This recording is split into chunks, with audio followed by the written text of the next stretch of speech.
దేవర 670 కోట్ల వసూలు రాబట్టిన మూవీ 1000 కోట్లతో పోలిస్తే ఈ నెంబర్ తక్కువే కావచ్చు. కానీ రాజమౌళి సెంటిమెంట్ నుంచి ఎన్టీఆర్ ని బయటపడేసిన మూవీ ఇది. RRR తర్వాత ఎన్టీఆర్ కి వెంటనే వచ్చిన రెండో పాన్ ఇండియా హిట్. అప్పటి వరకు ఆచార్య డిజాస్టర్ తో డీలా పడ్డ కొరటాల శివ కూడా ఈ సినిమాతోనే గట్టెక్కాడు. కట్ చేస్తే ఎన్టీఆర్ వార్ 2 చేశాడు. దాని రిజల్ట్ ఎలా ఉన్నా డ్రాగన్ తో పాన్ వరల్డ్ అటాక్ కి సిద్ధమవుతున్నాడు. పైప్ లైన్ లో త్రివిక్రమ్ మూవీ ఉంది. నెల్సన్ దిలీప్ సినిమాతో పాటు సందీప్ రెడ్డి కూడా స్టోరీ లైన్ చెప్పి గ్రీన్ సిగ్నల్ తెచ్చుకున్నాడు. ఇప్పుడు దేవర అవసరం వచ్చింది. దేవర సీక్వెల్ ఉంటుందని ఎన్టీఆర్ తేల్చాడు. కొరటాల శివ కూడా ప్రీ ప్రొడక్షన్ పనులు పూర్తి చేసుకున్నాడు. అయితే అనుకోని 3 హెవీ పంచులు కొరటాల శివకు తగిలాయి. మామూలు దెబ్బలు కావు. తన ఫ్యూచరే డైలమాలో పడే పరిస్థితి వచ్చింది. అందుకే అర్జెంటుగా దేవరనే వచ్చి తనని కాపాడాలా? అంతగా తనకొచ్చిన సమస్యలేంటి?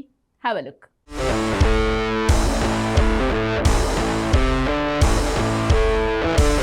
దేవర సీక్వెల్ వస్తుంది ఉంటుంది. ఈ మాట మ్యాన్ ఆఫ్ మాసెస్ ఎన్టీఆర్ 2 సార్లు కన్ఫర్మ్ చేస్తే కళ్యాణ్ రామ్ అనుకో 3 సార్లు ఫిక్స్ చేశారు. కాకపోతే ఇప్పుడు అర్జెంటుగా దేవర రెండోసారి రావాలి. ఎన్టీఆర్కి రాజమౌళి సెంటిమెంట్ని బ్రేక్ చేసేలా హిట్ ఇచ్చిన కొరటాల శివని ఆదుకోవాలి. అవును, డ్రాగన్ తర్వాత దేవర సీక్వెలే తెరకెక్కుతుందనే క్లారిటీతో ప్రచారం జరుగుతోంది. త్రివిక్రమ్తో ఎన్టీఆర్ కమిట్ అయిన మూవీ వివాదాల తర్వాత కూడా వెంటనే మొదలవ్వకపోవచ్చు అంటున్నారు. గాడ్ ఆఫ్ వార్కి ఇంకాస్త టైం పట్టేలా ఉంది. కాబట్టి డ్రాగన్ అయిపోగానే దేవర 2నే పట్టాలెక్కుతోందన్నారు. కాబట్టి కొరటాల శివ ప్రీ ప్రొడక్షన్ పనులు మొదలుపెట్టాడు.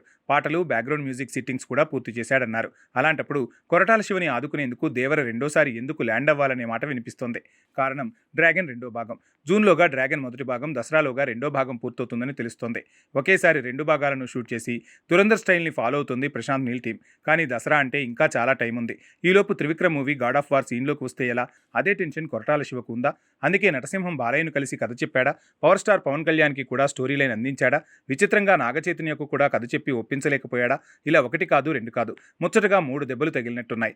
అసలే ఆచార్య ఫ్లాప్ తర్వాత దేవరతో అతి కష్టం మీద గట్టెక్కాడు కొరటాల శివ. అలాంటి తను పాన్ ఇండియా లెవెల్లో దేవర 2 తీసి తానేంటో ప్రూవ్ చేసుకోవాలనుకుంటున్నాడు.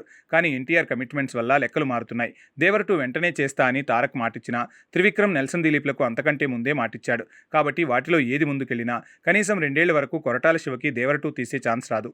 అలా చూస్తే ప్రభాస్, మహేష్, బన్నీ, చరణ్ ఎవరూ కొరటాల శివకి కొన్నేళ్ల వరకు అందుబాటులో ఉండరు. బాలయ్య, పవన్తో ప్రాజెక్ట్స్ ఓకే కాలేదు. నాగచైతన్య సైతం ఛాన్స్ ఇవ్వలేదు. కాబట్టే దేవర 2 ఎట్టి పరిస్థితుల్లో పట్టాలెక్కడం కొరటాలకు చాలా అవసరం. అందుకే తనను కాపాడేది మ్యాన్ ఆఫ్ మాసెస్ దేవరే. అందుకే దేవర 2 విషయంలో మరింతగా ప్రయత్నాలు పెంచేస్తున్నాడట కొరటాల శివ. అందులో భాగంగానే దేవర 2 కోసం గతంలో తీసిన ఫుటేజ్తో గ్లిమ్స్ రిలీజ్ చేస్తే తన ప్రాజెక్ట్ లైన్లో ఉంటుందనే ఆ ప్రయత్నాలు పెంచుతున్నట్టు తెలుస్తోంది.